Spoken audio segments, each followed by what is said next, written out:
Hey, everybody, it's Dr. John Sherk, and it is a little after 11 o'clock Central Time on Wednesday, and that means it's time for Brown Bag Lunch, where I help you find all the talent you need using culture in particular. Just as a side note, I do these all from my house. We have contractors at the house today, so if you hear some dogs barking or some noise, all are contractors anyway. You know what we're talking about, so please forgive it in advance. So what I want to talk to you about today, I've mentioned a couple times, but I really want to have it sink in. And it's the idea of 5 monkeys in a cage. If I take 5 monkeys and I put them in a cage with one bunch of bananas, then those monkeys will essentially start fighting it out until they've established the top monkey. And then numbers 2 and 3 will kind of be like, let's call them the henchmen for the top monkey. And then 4 and 5 are kind of out. And the 5th monkey in particular will be sad, frustrated, low resources, last to the food. The alpha monkey also services all the females. So there's a lot of stuff that goes with all of that, right? In fact, I'm going to put a link into the comments for you to see a YouTube video about these, just a little 3-minute piece, but so you can see this actually happening with monkeys in the wild. Well, when those monkeys were going through that process, there's certain hormonal pathways that we also have. There's a dopamine pathway and a serotonin pathway, and those essentially represent motivation and happiness. So when you see that number one monkey walks around like this, and it's happy and boastful even, and they're monkeys. So it's like this. You see the number 5 monkey, it's hiding, it's in the corner, it's sad.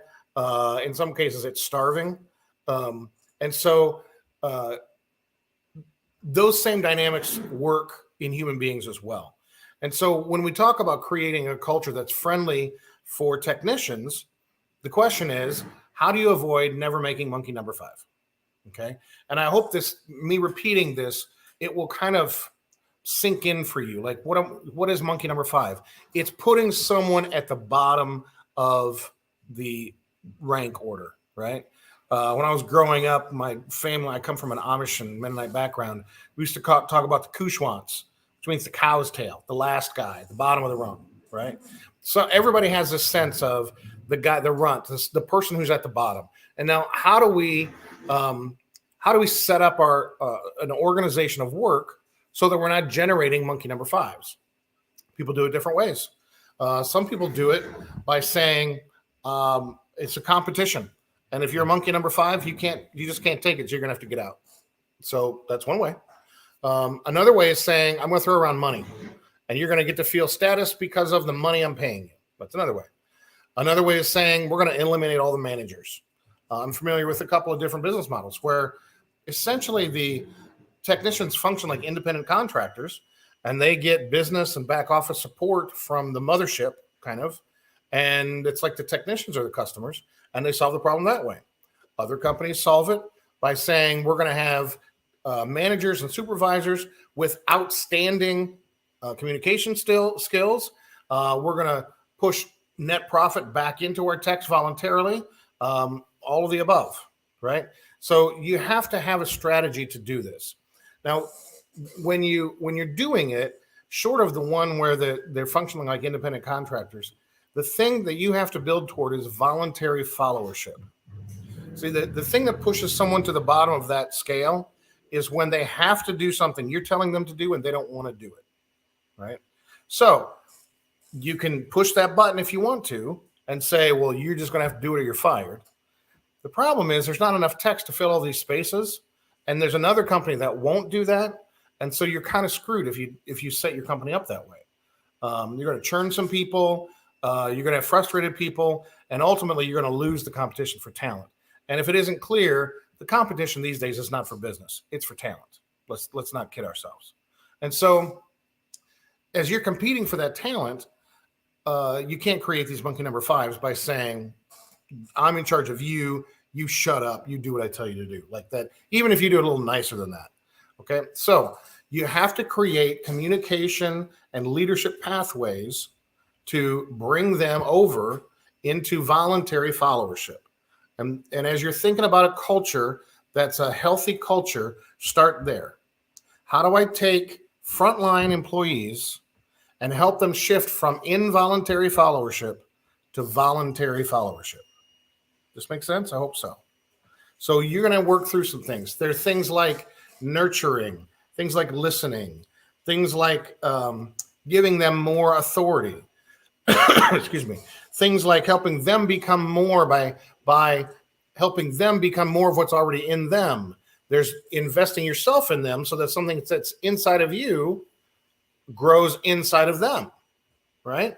Like if you're great at communicating with customers and they're not, and you have kind of a point of view for how to do that, and you give that to them, so now it's in them, that creates another pathway for voluntary followership. Now, somewhere in the relationship that a supervisor has or a manager has with a frontliner, there has to be some kind of conduit that communicates relationship, not just performance. Now, you can't do relationship, forget performance, because they won't respect you. If you're not competent, that's a whole other problem. But it's not as big a problem usually as just perform and shut up, right? So what I encourage you to do is think about what are the tactics I can use to bring about voluntary followership in these people. And think of it as a kind of cocktail. It's not a single thing. You think about how you pay and bonus people. Think about how you assign duties to people. Think about how you support people to perform. Do you just create an expectation and then they're on their own? Or do they feel you supporting them while they do what you've expected them to do and what you've communicated for them to do? So how do you develop them as in their professional skills? How do you nurture them as a person? How well do you understand them and what they want to, where they're trying to go, what they've done and where they want to go in career and in life? What are they up against personally right now? All of those are little pathways for you to bring them up into voluntary followership. Now, before I finish up, let me talk about this, managers versus leaders. This is an old thing, all the way back to the 1980s when I was just first learning leadership and was in college. And, right after Moses died, we started talking about managers versus leaders. So the point I want to make here is that a manager mindset will see a monkey number 5 in the workforce, will feel badly for them, and will think about getting them the right resources and hope for the best. A leader will go find monkey number 5 and raise him or her up. That's part of what leadership is. And so my challenge for you in this video is, which one are you going to be? Are you going to be the person who just says, boy, I feel bad for that person. I really do. Glad I'm not them. I'm sure we're going to be willing to make sure they have some resources. Or are you going to be a leader? What's so great about the way status works in a company is you can give yours away to someone and lift them up and you get more back. You end up with more status than you had to begin with. It's not like dollars where if you give some to somebody else, you have less. You can give it away and you get more and more and more because these people appreciate you for not only what you do for the company, but for what you have done for them. Okay? So monkey number 5, take a look at the video. Let that concept get embedded for you. How disastrous it is to have monkey number 5 walking around with your logo on their shirt. They're driving around in your truck. Monkey number 5, how concerned are they about not getting into an accident? Monkey number 5, how concerned are they about safety violations? If they're doing preventive maintenance, monkey number 5, how good a maintenance are they really going to do? Right? Your job as a leader is to identify what monkey number 5 looks like in your organization and go pick them up into voluntary followership. Start there. Now, there's other places you need to go when they want to have esteem and feel like they're, they've got career. There's a whole next part of it. But if you've got someone who has been crushed by some circumstance, whether it's your company or somebody else, and by the way, and I'll just say on the side, you have to go bring them up. And if you try and no one in the company can bring them up, they have to go. You cannot have a successful company with monkey number 5s walking around with your shirt on. with your logo. You can't have it, right? So rather than ignore it, rather than cluck your tongue and say, oh, go lift them up. Bring them up into voluntary followership, and then you can build from there. Okay? My name is Dr. John Sherk. I am here to help you get all the techs that you need. And if you're willing to do what it takes to compete for good techs, you can get them. They're out there, and they don't want free money. They want to work, but they want respect, and they want to work in an environment where, you know, they're not monkey number 5.